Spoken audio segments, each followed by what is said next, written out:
السلام علیکم، میرا نام حسن ہے۔ info@hasan پر آنے والے ناظرین کو خوش آمدید۔ ناظرین، آج کی اس ویڈیو میں ہم آپ کو محمد بن قاسم کے حالات زندگی، عروج زوال اور ان کی دردناک موت کے بارے میں بتائیں گے۔ ویڈیو شروع کرنے سے پہلے اگر آپ نے ابھی تک ہمارا یوٹیوب چینل سبسکرائب نہیں کیا تو یوٹیوب چینل کو سبسکرائب کر دیں۔ ناظرین، محمد بن قاسم تاریخ کے ظالم حکمران حجاج بن یوسف کا بھتیجا تھا۔ حجاج بن یوسف بنو امیہ کے مشہور سپہ سالار تھے۔ ناظرین، محمد بن قاسم 694 عیسوی میں طائف میں پیدا ہوئے۔ ناظرین، محمد بن قاسم کے والد خاندان کے بڑے لوگوں میں شمار کیے جاتے تھے۔ جب حجاج بن یوسف کو عراق کا گورنر مقرر کیا گیا تو اس نے اپنے خاندان کے بڑے لوگوں کو مختلف عہدوں پر مقرر کیا۔ اس میں محمد بن قاسم کے والد قاسم کو بصرہ کا گورنر مقرر کیا گیا۔ اس طرح سے محمد بن قاسم کی تربیت بصرہ۔ جب محمد بن قاسم کی عمر 5 سال ہوئی تو ان کے والد کا انتقال ہو گیا۔ ناظرین، بچپن ہی سے محمد بن قاسم ذہین اور ہوشیار تھے۔ غربت کے باعث محمد بن قاسم اعلیٰ تعلیم حاصل نہ کر سکے اور ابتدائی تعلیم کے بعد فوج میں بھرتی ہو گئے۔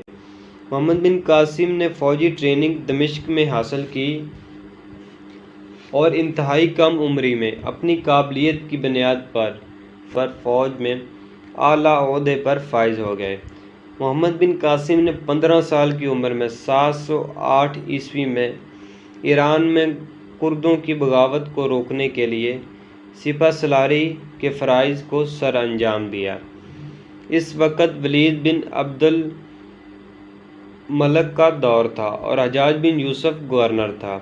اس مہم میں محمد بن قاسم نے فتح حاصل کی اور ایک معمولی چھاونی کو خاص شہر بنا دیا۔ فتح کے بعد محمد بن قاسم کو شیراز کا گورنر بنا دیا گیا۔ اس وقت محمد بن قاسم کی عمر صرف 17 برس تھی۔ اپنی قابلیت کی بنا پر سندھ کی مہم پر ایک سپہ سالار کے طور پر پیش قدمی کی۔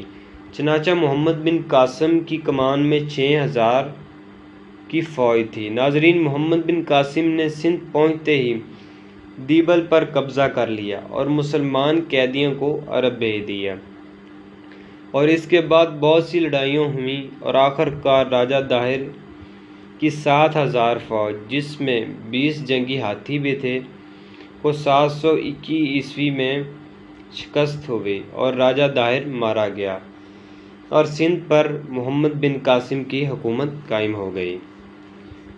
سندھ پر حکومت کے بعد محمد بن قاسم نے دستور کے مطابق مال غنیمت اور راجہ داہر کی بیوی اور دونوں بیٹیوں کو خلیفہ کے حوالے کر دیا۔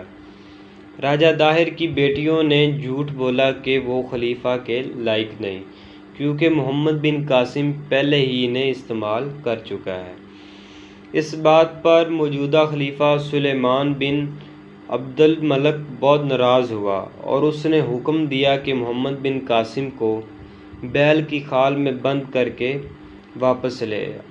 پر عمل درآمد کرتے ہوئے محمد بن قاسم کو بیل کی خال میں بند کر کے گھوڑے کے پیچھے باندھ کر لایا جا رہا تھا کہ راستے میں دم گھٹنے سے محمد بن قاسم کی دردناک موت ہو گئی۔